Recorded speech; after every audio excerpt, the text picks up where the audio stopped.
Assalamualaikum warahmatullahi wabarakatuh. Waalaikumsalam warahmatullahi wabarakatuh. Hadirin yang kami hormati, izinkan kami bacakan susunan acara pada siang hari ini.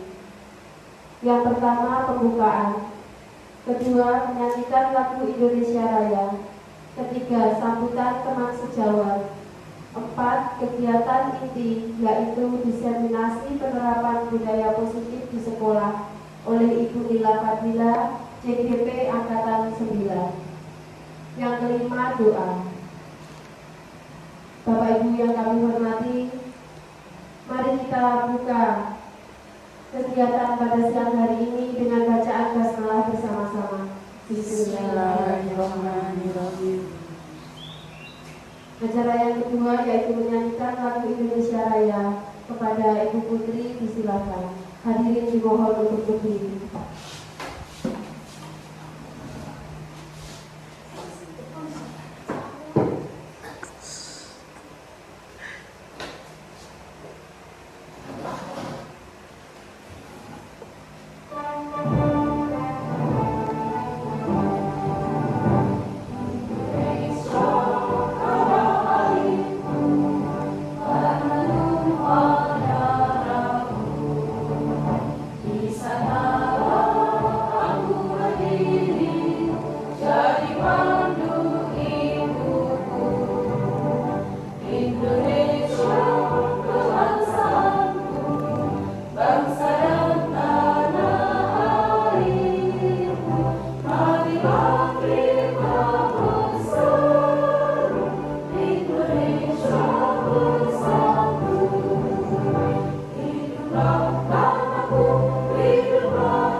Hadirin dimohon duduk kembali.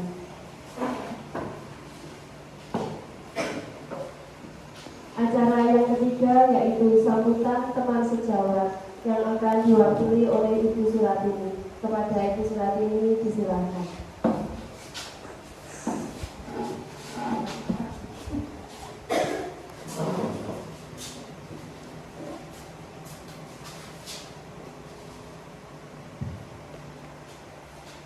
Assalamualaikum warahmatullahi wabarakatuh. Waalaikumsalam warahmatullahi wabarakatuh. CGP di SDN Negara 2 yang kami hormati Bapak dan Ibu guru rekan seperjuangan di SDN Negara 2. Pertama, marilah kita panjatkan rasa puji syukur kehadirat Allah Subhanahu wa taala atas limpahan rahmatnya sehingga pada siang hari ini kita dapat menghadiri acara diseminasi CGP dengan tema penerapan budaya positif di sekolah.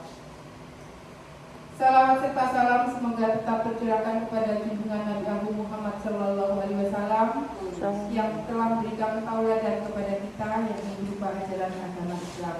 Bapak Ibu yang kami hormati, pertama saya sebagai rekan guru di sini mewakili teman-teman semuanya menyampaikan yang pertama ucapan selamat kepada Bu Nila yang telah menjadi calon guru penggerak Angkatan 9. Mudah-mudahan dengan adanya salah satu dari rekan-rekan guru kita merupakan suatu motivasi bagi semuanya. Oleh karena itu, saya sebagai rekan guru juga memberikan motivasi juga kepada teman-teman yang lain untuk mengikuti atau nanti menimba ilmu dari acara ini sehingga tergerak hatinya untuk ikut mendaftar menjadi CGP.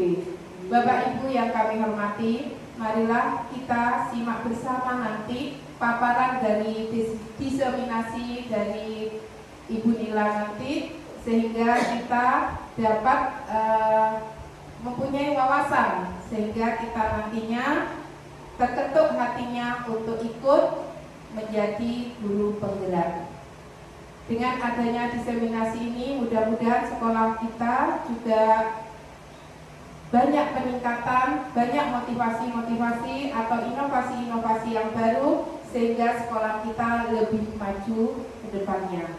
Demikian Bapak Ibu yang perlu saya sampaikan pada kesempatan hari ini. Saya ucapkan sekali lagi selamat dan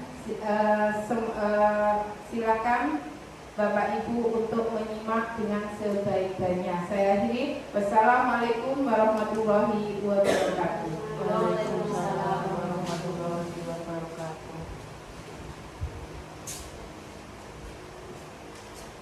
Hadirin yang kami hormati, memasuki acara keempat yaitu kegiatan inti, yaitu diseminasi penerapan budaya positif di sekolah oleh Ibu Nila Fadila selaku CGP Angkatan 9. Kepada Ibu Nila Fadila dipersilakan.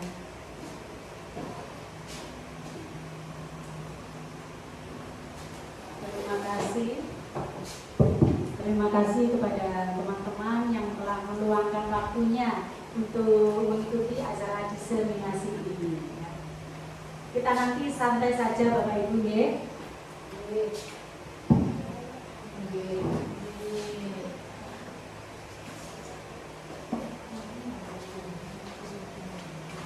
Diseminasi penerapan budaya positif di sekolah.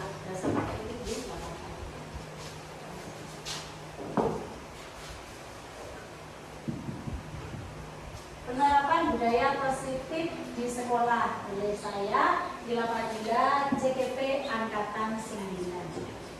Ya, lanjut. Ya. Sebelum kita mulai, coba ini ada beberapa pernyataan. Nanti coba Bapak Ibu jawab setuju atau tidak setuju. Yang pertama, apakah Bapak Ibu setuju hukuman dapat mendisiplinkan siswa? Gimana Bapak Ibu? Siapa yang setuju? Ngacung? Pak Takin? Iya, Putri Bunana. Kemudian yang lain, Bu Tin berarti tidak setuju. Iya boleh, bebas mengemukakan pendapat. Ya. Lanjut untuk pertanyaan kedua.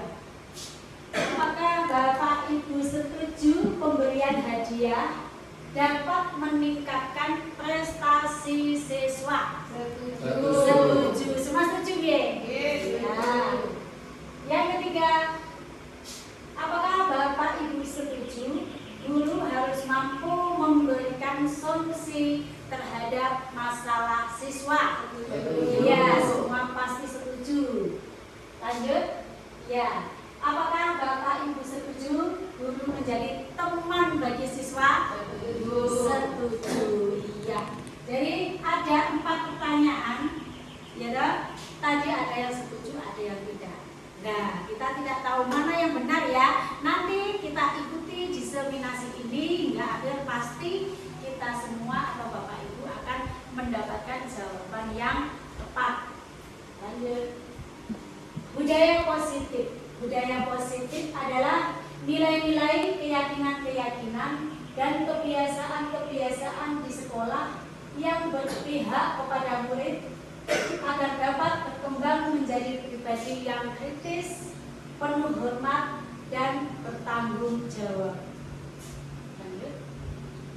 Nah, jadi pembahasan pada budaya positif ini ada 6. Yang pertama, disiplin positif dan nilai-nilai kebijakan universal.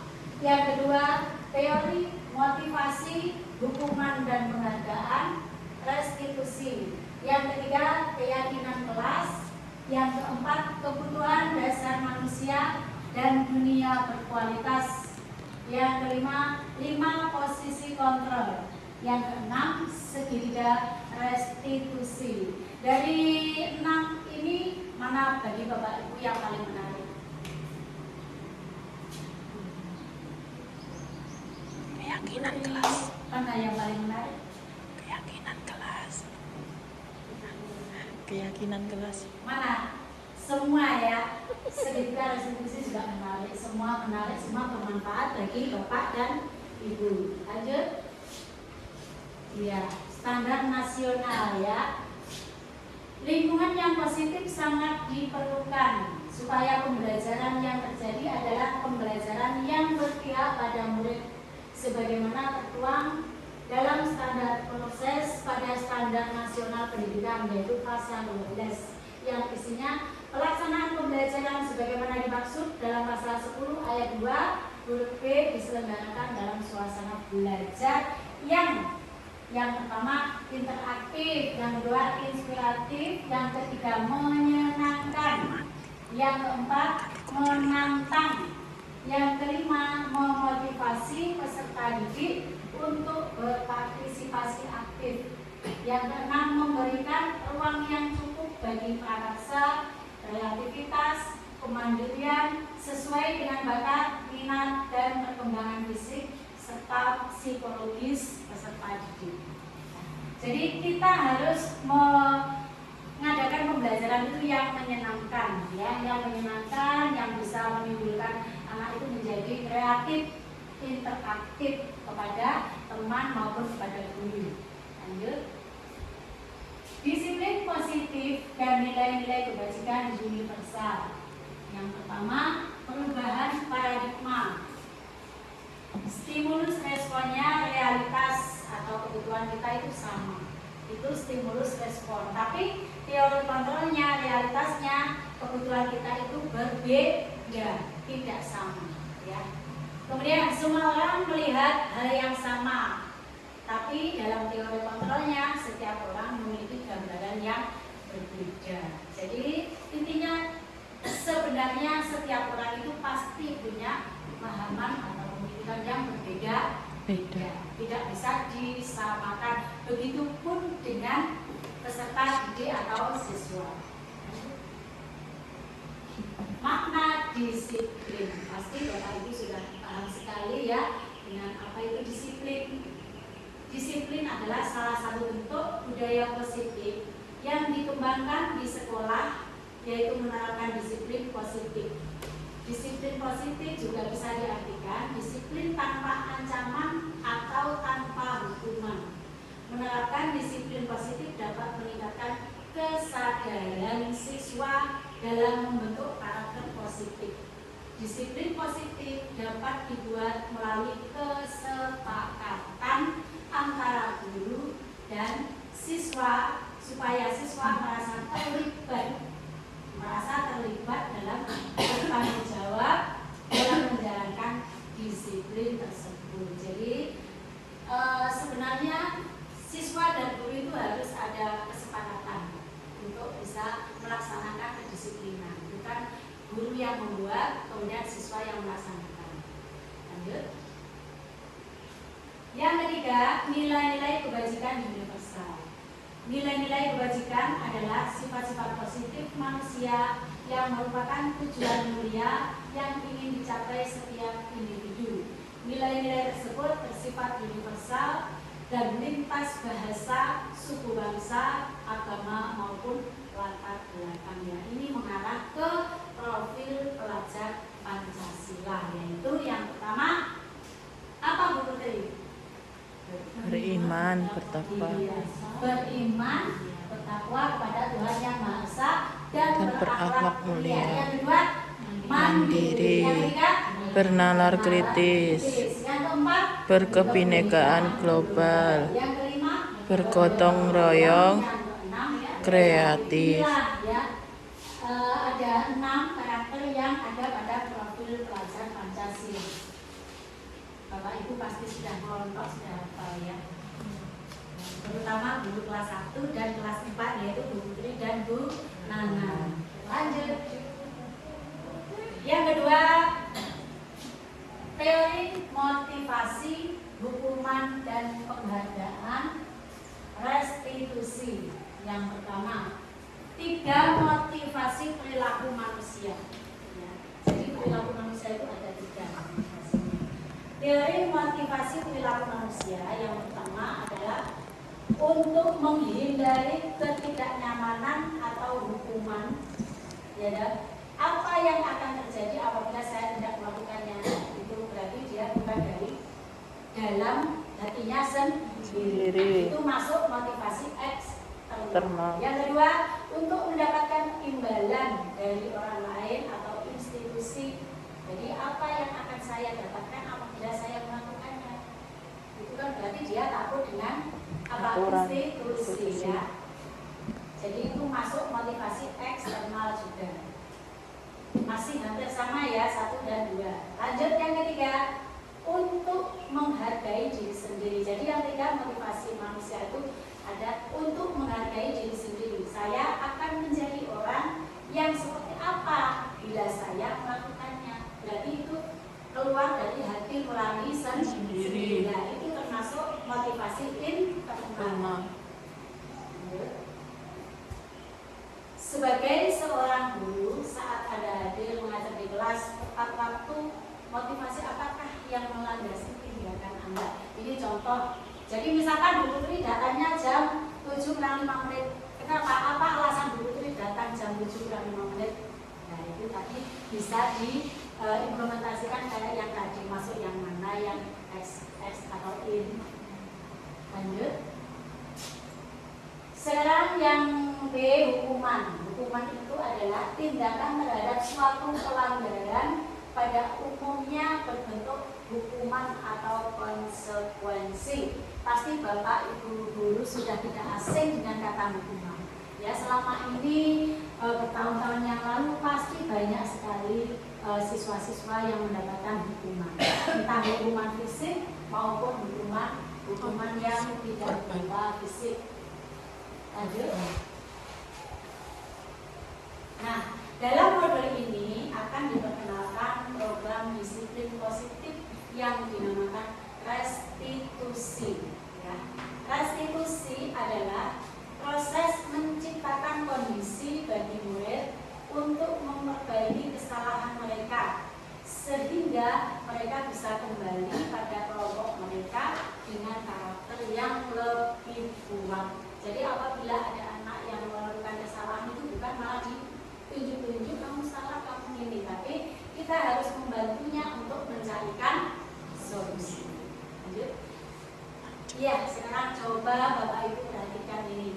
Ini nanti ada sebelah kiri ada tindakan guru, yang sebelah kanannya itu masuk mana pernyataan ini, masuk hukuman atau konsekuensi. Mencatat 100 kali di dalam buku. Kalimatnya, saya tidak akan terlambat lagi karena dia terlambat di sekolah. Sama gurunya disuruh menulis saya tidak terlambat lagi 100 kali ya. Itu menurut Bapak Ibu termasuk hukuman apa konsekuensi? Apa? Hukuman, ya, hukuman. Oke. Dan yang kedua, lari mengelilingi lapangan basket 2 kali. Kalau kita nggak punya lapangan basket di lapangan biasa 2 kali karena terlambat hadir di sekolah, itu hukuman apa konsekuensi? Hukuman. Membersihkan coretan yang dibuatnya di meja tulis. Konsekuensi, ya. Murid diminta untuk push up 15 kali karena tidak menggunakan masker setelah hukuman. Menggantikan kertas tugas teman yang telah dicoret-coret. Konsekuensi, yaitu berjemur di lapangan basket pukul 12 siang karena mengobrol dengan temannya. Hukuman. Murid diminta bertelanjang kaki sepanjang hari karena tidak menggunakan sepatu warna hitam sesuai tata tertib sekolah. Hukuman itu bahkan sangat membahayakan, ya. Membahayakan siswa. Berdiri di depan kelas sambil mengangkat 1 kaki karena tidak bisa menjawab pertanyaan. Hukuman. Dulu ketika ketika Bella masih sekolah SD itu sering sekali ya mendapat hukuman seperti ini. Lanjut, membersihkan tumpahan di meja tulis karena tersenggol. Konsekuensi. Lanjut. Ya. Mulai diminta telanjang sudah, yang belum mana ya? Kehilangan 10 menit jam istirahat untuk mengerjakan tugas karena terlambat datang dan tertinggal pelajaran selama 10 menit.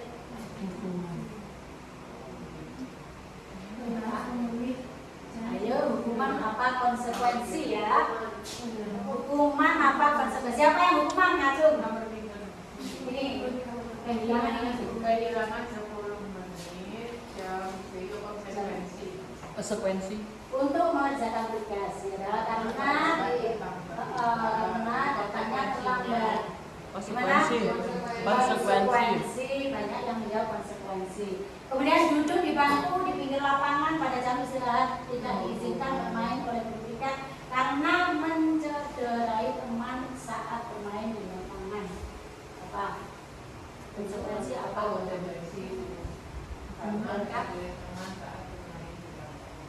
Ya boleh bebas ya, biar nanti bisa akan terjawab di belakang. Kalau itu menimbulkan atau merugikan orang lain, tidak, kemudian juga tidak merupakan solusi dari masalah yang ada, berarti itu masih termasuk hukuman. Kemudian lagi terlambat dari pembelajaran dari 15 menit dan diminta untuk tinggal 15 menit, sama ya, sama kayak tadi. Membersihkan WC. Nah ini jangan dulu sekali ini. Membersihkan WC sekolah karena mematahkan pensil itu adalah sebuah hukuman tidak imbang dengan kesalahan yang dibuat. Lanjut. Selanjutnya dihukum oleh penghargaan ya. Dihukum oleh penghargaan. Jadi penghargaan itu menjadi hukuman bagi dia. Lanjut. Ini contoh sebuah cerita ya, sebuah masalah. Ibu Anas guru kelas 2 SD mendapatkan masalah, murid-muridnya tidak bisa tertib berdiri, antri di depan pintu kelas dan selalu berebutan masuk ke dalam kelas setelah jam istirahat usai. Ini tentunya sangat mengganggu proses pembelajaran di mana kelas tidak dapat mulai tepat waktu karena Ibu Anas sibuk menenangkan murid-muridnya untuk waktu cukup lama. Akhirnya Bu Anas berpikiran cepat dan mengandalkan stiker bintang. Setiap muridnya akan masuk kelas usai jam istirahat, Bu Anas akan mengiming-iming murid-muridnya dengan stiker bintang. Siapa yang dapat berbaris lurus dan berbaris dengan rapi antri di depan pintu dapat bintang dari Bu Anis. Akhirnya sebagian besar murid-muridnya menyambut dengan tantangan tersebut itu dengan baik dan langsung berdiri rapi di depan pintu supaya mendapatkan stiker bintang. Hal ini terus dilakukan Bu Anas selama beberapa minggu karena cukup berhasil membuat murid-muridnya berdiri rapi antri di depan pintu sampai suatu saat Bu Anas tidak masuk sehingga digantikan oleh guru yang lain yaitu Pak Heru. Pak Heru tidak mengetahui tentang stiker bintang yang biasa dilakukan oleh Bu Anas ya. Jadi benar saja pada saat mau masuk ke kelas usai istirahat, murid-murid kelas 2 kembali berebutan masuk kelas. Nah, apa yang terjadi dan mengapa kok seperti itu? Ayo menurut Bapak Ibu gimana? Tadi ketika sama gurunya kan diatur supaya enggak ramai. Iya, berarti harus bagaimana? Ya, bintang tadi kan Bu Anas memberikan bintang. Ayo siapa yang mau bintang? Harus baris rapi. Akhirnya anak-anak rapi. Karena ingin apa? dapat Mendapat hadiah, bintang. penghargaan. Ya, inilah yang termasuk penghargaan merupakan hukuman. Karena apa? Bukan lahir dari hatinya dia ingin menjadi anak yang disiplin, tapi dia ingin mendapatkan mendapatkan bintang. Jadi ketika gurunya ganti, bukan guru yang biasanya, tidak memberikan bintang dan dia akhirnya kembali seperti semula. Oleh karena itu Bapak Ibu, jadi hadiah itu bukan selalu menjadi peningkatan untuk kedisiplinan maupun prestasi. Ya. Lanjut. Sudah ini tadi termasuk radio. Sekarang penghargaan maupun hukuman adalah cara-cara mengontrol perilaku seseorang yang menghancurkan potensi untuk pembelajaran yang sesungguhnya. Ya. Selanjutnya juga mengemukakan beberapa pernyataan dari hasil pengamatannya selama ini tentang tindakan memberikan penghargaan yang nilainya sama dengan menghukum seseorang. Yaitu apa? Pengaruh jangka pendek dan jangka panjangnya juga tidak bagus. Penghargaan tidak efektif. Penghargaan itu merusak hubungan karena dia memandang hubungan itu karena ada penghargaan tadi, ada pujian, ada hadiah. Kemudian penghargaan mengurangi ketepatan, penghargaan menurunkan kualitas, penghargaan mematikan kreativitas, penghargaan menghukum motivasi dari dalam diri atau intrinsik. Yang keempat, restitusi adalah proses kolaboratif yang mengajarkan murid untuk menjadi solusi untuk masalah dan membantu murid berpikir tentang orang seperti apa yang mereka inginkan dan bagaimana mereka harus memperlakukan orang lain. Ini menurut Charles Wilson pada tahun 1996. Nah, di bawah ini adalah ciri-ciri restitusi yang membedakannya dengan program disiplin lainnya. Yang pertama, restitusi bukan untuk menembus kesalahan, namun untuk belajar dari kesalahan.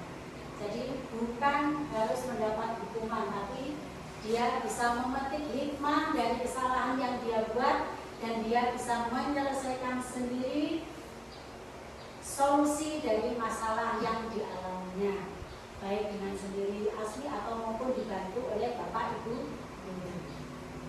Yang kedua, restitusi memperbaiki hubungan. Yang ketiga, restitusi adalah tawaran bukan paksaan. Yang keempat, restitusi menuntun untuk melihat ke dalam diri. Yang ketiga, pembahasan kita adalah keyakinan luas. Sebelum yang ketiga kita bahas, kayaknya sudah pada ngantuk. Coba kita es breaking dulu. Ayo. Es garbisnya sudah tutup, sekarang es breaking. Ini nanti saya menyebutkan sebuah nama sebuah hewan, seekor hewan. Nanti huruf belakangnya apa? Saya menunjuk ke suatu nama teman kita, yang kita tunjuk berarti dia mengucapkan atau menyebutkan nama hewan dari huruf yang akhir. awal. Huruf akhir jadi huruf awal. Contoh. Tikus bunana. Kus. Ya, huruf akhirnya apa? S. Sapi. Semut. Ayo dilempar ke siapa? T. Ayo semut itu huruf akhirnya apa? T. Ayo semangat. Terus lanjut. Tikus. Baliknya. Kamu? Siapa? Apa? Itu.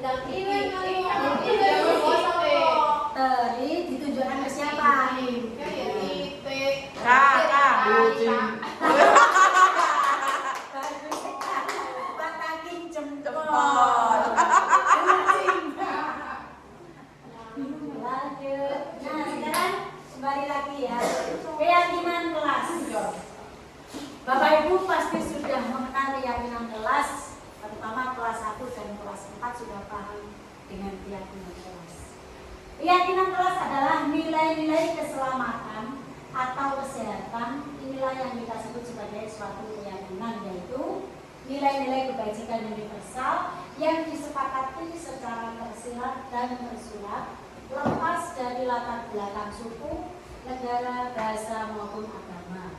Seperti yang sudah disampaikan sebelumnya pada pembelajaran 2.1, yaitu tentang nilai-nilai kebajikan bahwa menekankan pada keyakinan seseorang akan lebih memotivasi seseorang dari dalam. Lanjut. Ya, pembentukan keyakinan kelas atau sekolah. Ya. Bagaimana caranya membuat keyakinan kelas? Keyakinan kelas bersifat lebih abstrak daripada peraturan yang lebih rinci dan konkret. Jadi ada bedanya keyakinan kelas dan peraturan.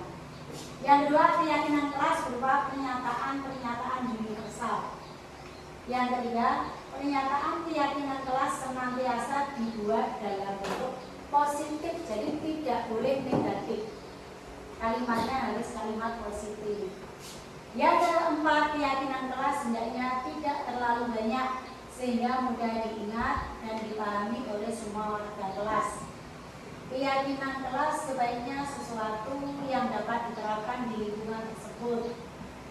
Yang kelima, semua warga kelas hendaknya ikut berkontribusi dalam pembuatan keyakinan kelas lewat kegiatan curah pendapat. Yang keenam, yang ketujuh, bersedia meninjau kembali keyakinan kelas dari waktu ke waktu.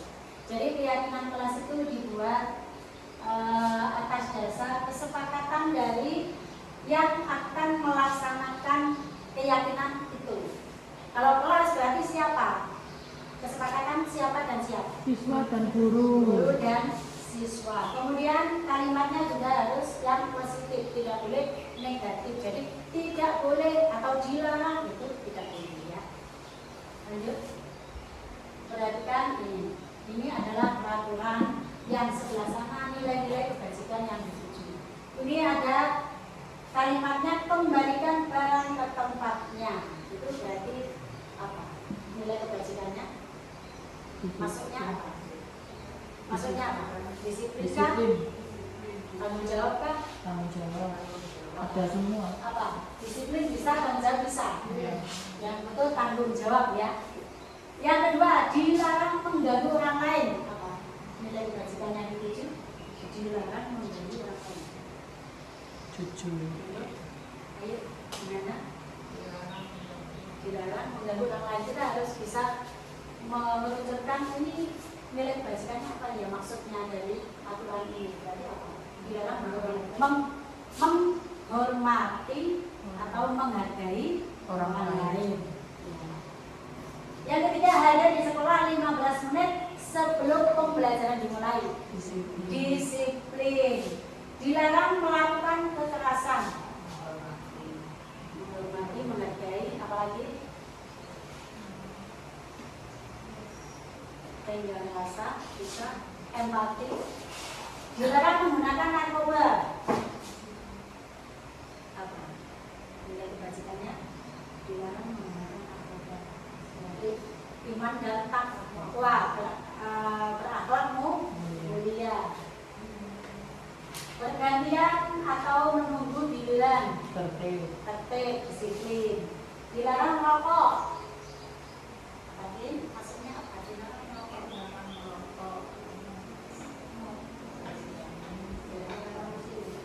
Apa? Toleransi boleh. Gunakan masker. Betul apa? Gunakan masker. Toleransi, saling menghargai, saling menghormati. Berjalan di kelas dan koridor. Tidak boleh lari, maksudnya tidak boleh naik sepeda. Ya, disiplin. Saling menghormati bisa. Lanjut dulu, sudah bisa. Lanjut, prosedur pembentukan keyakinan kelas. Yang pertama, mempersilakan warga sekolah atau murid-murid di sekolah atau kelas untuk bercurah pendapat tentang peraturan yang perlu disepakati di sekolah atau di kelas. Yang kedua, mencatat semua masukan-masukan para murid atau warga di papan tulis atau di kertas besar. Kertas ukuran poster boleh, di mana semua anggota kelas atau sekolah bisa melihat hasil gerak pendapat. Yang ketiga, susunan keyakinan kelas sesuai prosedur pembentukan keyakinan kelas atau sekolah. Gantilah kalimat-kalimat dalam bentuk negatif menjadi kalimat positif. Contoh kalimat negatifnya, jangan berlari di kelas atau koridor. Kalimat positifnya adalah berjalanlah di kelas atau koridor. Kemudian yang keempat, keyakinan sekolah atau kelas selanjutnya bisa diletakkan di dinding kelas di tempat yang mudah dilihat semua warga kelas. Ini kayaknya semua sudah ya. Lanjut. Contoh keyakinan kelas 1 ini. Setiap anggota kelas perlu belajar, setiap anggota kelas perlu senang, setiap anggota kelas perlu melakukan tugas dan seterusnya.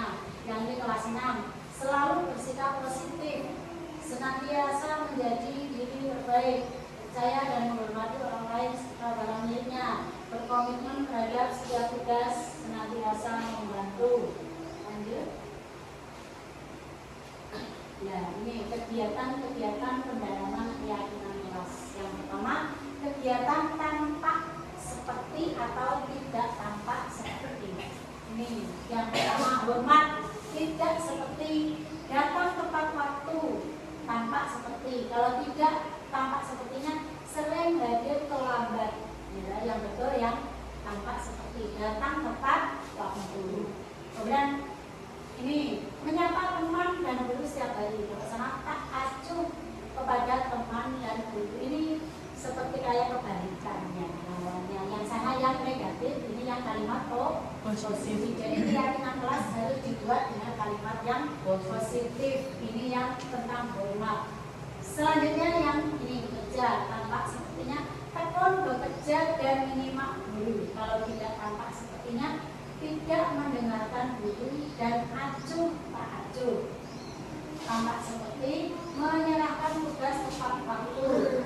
Tidak tampak sepertinya tugas tidak diberikan.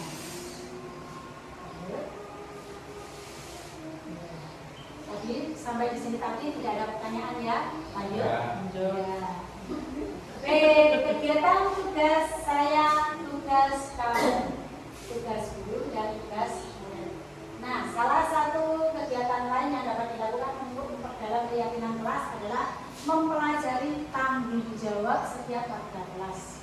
Keyakinan kelas adalah keyakinan bertanggung jawab serta hak seseorang adalah sesuatu yang diungkapkan oleh Ki Hajar Dewantara tentang menumbuhkan murid yang merdeka. Ini tugas guru.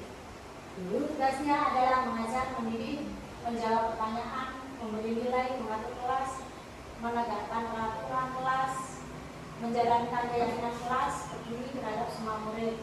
Sedangkan murid tugasnya belajar, mencoba, menghasilkan yang terbaik dari diri, bertanya jika tidak paham, mengikuti peraturan, menjalankan keyakinan kelas, mendengarkan, memeriksa tugas kembali. Nah, seperti itu. Nah, tibalah kita pada bahasan keempat. Kebutuhan dasar manusia dan dunia berkualitas. Jadi, kebutuhan dasar manusia itu yang pertama apa? Bertahan hidup, yang di tengah. Yang pertama bertahan hidup. Selanjutnya kasih sayang dan rasa diterima. Kemudian kebebasan, kesenangan dan penguasaan.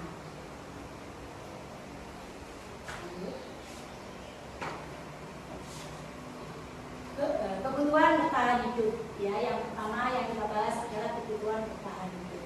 Kebutuhan bertahan hidup adalah kebutuhan yang bersifat fisiologis untuk bertahan hidup, misalnya kesehatan, rumah, sandang, papan, dan lain sebagainya. Yang kedua, kasih sayang dan rasa diterima, kebutuhan untuk diterima oleh orang lain. Ya. Yang ketiga, penguasaan, yaitu kebutuhan pengakuan atas kemampuan. Jadi dia itu membutuhkan pengakuan atas kemampuan yang dimiliki. Yang keempat, ingin dibebaskan untuk memilih. Yang kelima, kesenangan, yaitu kebutuhan untuk merasa senang.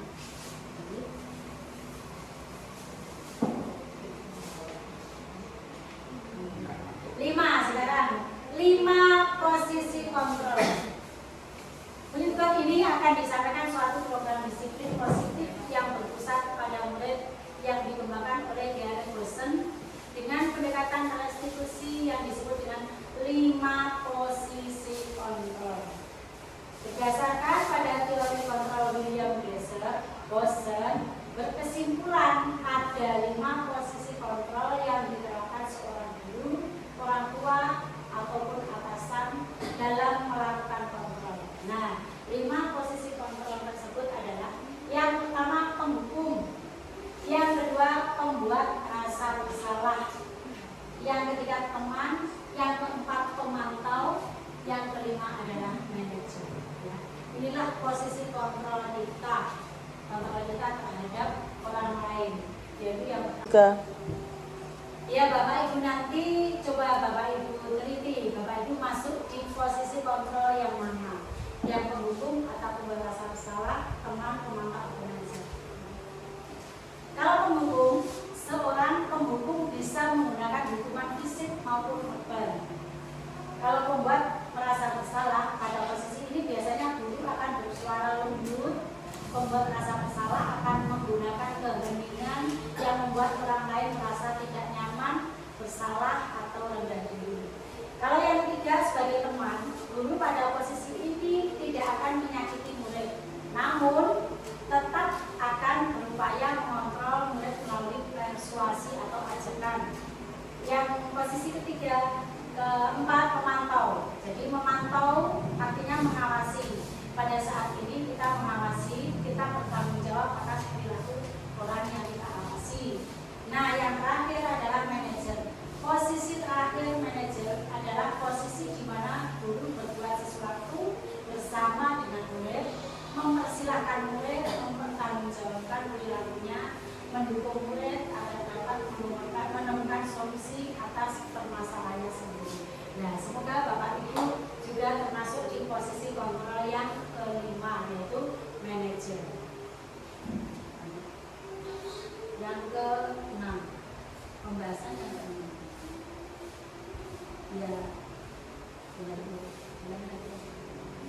Ya, selanjutnya yang kelima adalah segitiga restitusi.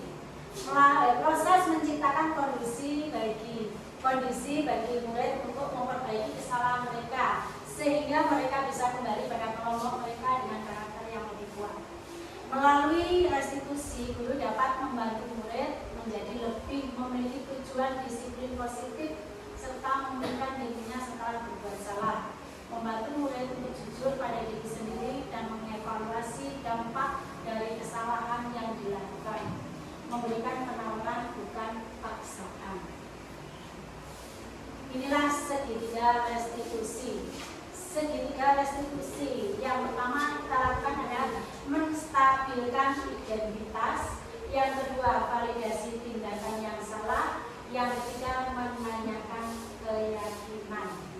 Ya. Jadi ketika ada yang melakukan kesalahan itu, kita harus melakukan segitiga restitusi ini. Yang pertama, menstabilkan identitas, yaitu dengan cara apa? Kita bisa berkata membuat salah itu tidak apa-apa. Jadi tidak boleh kita menyalahkan, tapi kita harus menyampaikan berbuat salah itu tidak apa-apa. Tidak ada manusia yang sempurna, semua pasti pernah salah. Saya juga pernah melakukan kesalahan seperti itu. Kita bisa menyelesaikan ini, itu masuk di menstabilkan identitas. Kalau yang kedua, pada tahap validasi tindakan yang salah, kita bisa menggunakan kata-kata seperti ini. Padahal kamu bisa melakukan yang lebih buruk dari ini ya. Kamu pasti punya alasan mengapa kamu melakukan hal itu. Kamu patut bangga pada dirimu sendiri karena kamu telah melindungi sesuatu yang penting buatmu. Kamu boleh mempertahankan sikap itu, tapi kamu harus menambahkan sikap yang baru. Yang ketiga, tahap menanyakan keyakinan, yaitu pertanyaan di mana ini menghubungkan keyakinan anak dengan keyakinan kelas atau keluarga.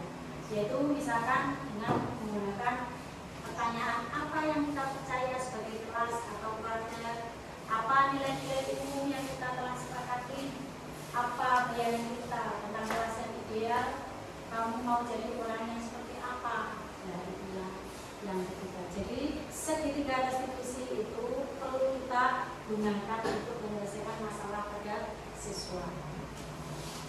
Ya, sekian. Terima kasih. Tak terasa diseminasi kita sudah habis. Semoga yang saya sampaikan dapat bermanfaat bagi kita semua di SDN Nukra ini. Terima kasih atas waktunya. Saya akhiri. Assalamualaikum warahmatullahi wabarakatuh. Waalaikumsalam warahmatullahi wabarakatuh.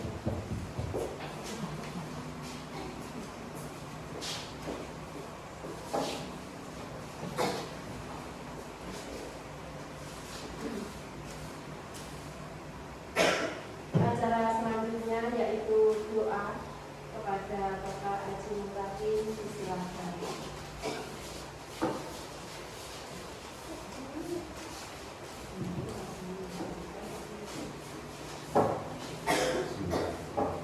Assalamualaikum warahmatullahi wabarakatuh.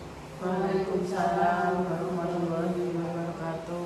Bapak Ibu sekalian, marilah kita tutup doa semoga dalam pertemuan ini kita merasa berkah. Amin. Alhamdulillah.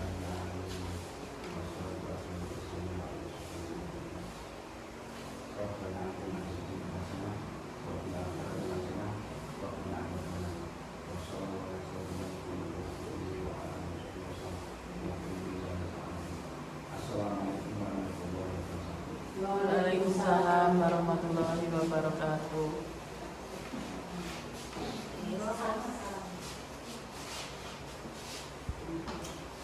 Hadirin yang kami hormati, tidak terasa sudah di penghujung acara. Saya sebagai pembawa acara mohon maaf yang sebesar-besarnya apabila ada salah kata. Wassalamualaikum warahmatullahi wabarakatuh. Waalaikumsalam warahmatullahi wabarakatuh. Nyanyi yuk. Foto-foto sih, foto-foto kana. Iya betul ya. Foto dong. Iya Bu, langsung. Karek capture. Kok dilebokno slide